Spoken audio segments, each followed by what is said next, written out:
Hi everyone. Decided this morning to make a video about insulating a garage door. This is light's no good. This is just a standard wooden old school door. It's non-insulated.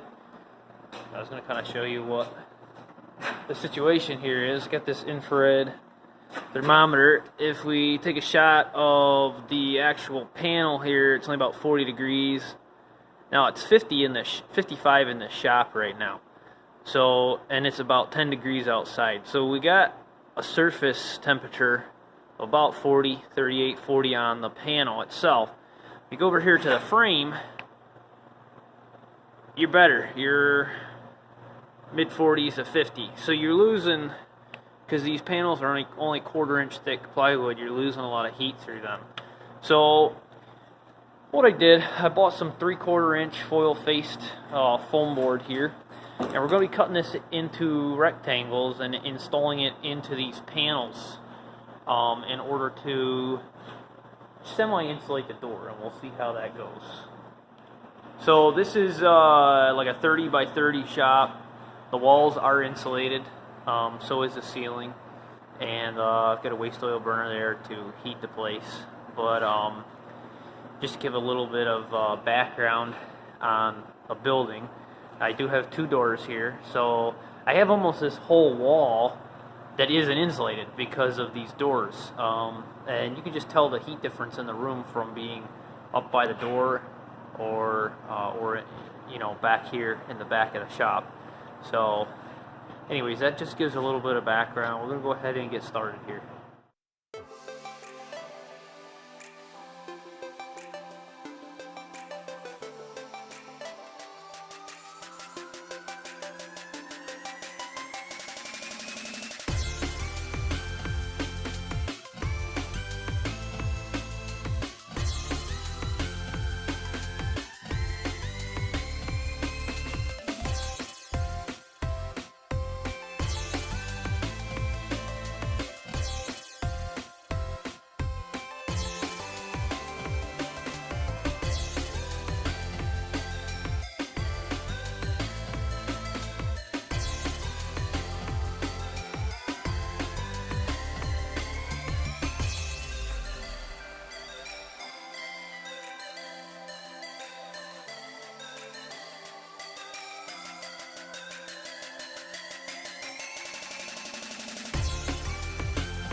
Alright, so you can see we got the bottom panels done here, and it seems to be going pretty good.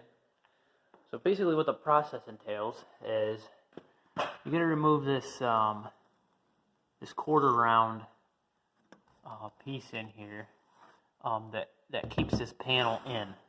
So you got to remove that. So you've seen me doing that, and then it's just a matter of cutting the piece of foam to the correct size, and then a little construction adhesive, liquid nails is what I've been using, around the edge and across the middle, and just try to get a tight fit as possible, and tap her in there. I've been putting, some of these don't want to stay very well, they want to pop back out, so I've been just kind of putting a little finish nail in like this, just to kind of keep some retention value on the foam while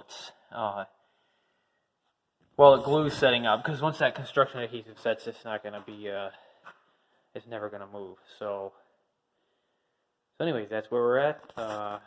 We'll keep going with this top half here.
Well, there's the first door done.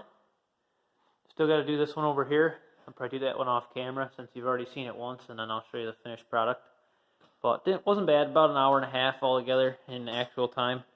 It came out pretty good, I think. You can definitely tell the difference over here. When you stand in front of this door, it's just not nearly as chilly. You don't get really a draft, so I think it's going to be good. Alright, see you in a bit. Alright, so got this other side done. So they're both insulated now, and really happy with how it turned out all together. I'm just gonna come over here and get the temperature gun, kind of see. So we're at about 55 on the surface now of those, and that's good. Down here we might be a little bit lower. 45. It is cooler the closer you get to the ground in here, but anyways, I'm real happy with it. Turned out really good. About a day-long project. I drug it out to a day-long project. Didn't really need to be a day-long project. Probably could do it in a morning if you weren't dilly-dallying, messing with editing video and all that stuff too. But anyways, ended up being 4 sheets of the 3/4 inch foam board, and these are like 10 by 10 doors, just for reference. So anyways, I can already tell the difference, especially just standing up close by the doors. It's a lot warmer just next to the door. You don't feel like you don't feel like the side that's facing the door is cold. So that's a good sign. Next thing I gotta do is replace this entry door. You can see daylight underneath of it there, and it's not as obvious right now because it's getting dark out, but at the top there's quite a gap too. It doesn't hang straight, blah blah blah. Just needs to be yanked out and replaced. It's falling apart, so that'll be another project for another day. But yeah, really happy with how the installation turned out, and just kind of a DIY solution to replacing garage doors. Instead of replacing them with newer, updated insulated units, just going and insulating them and working with what you got. Cost, I would say probably somewhere in the $150 to $200 range. I did go through about 10 tubes of the liquid nails to get it all done. So there is that cost as well, but definitely worth it. All right, see you next time.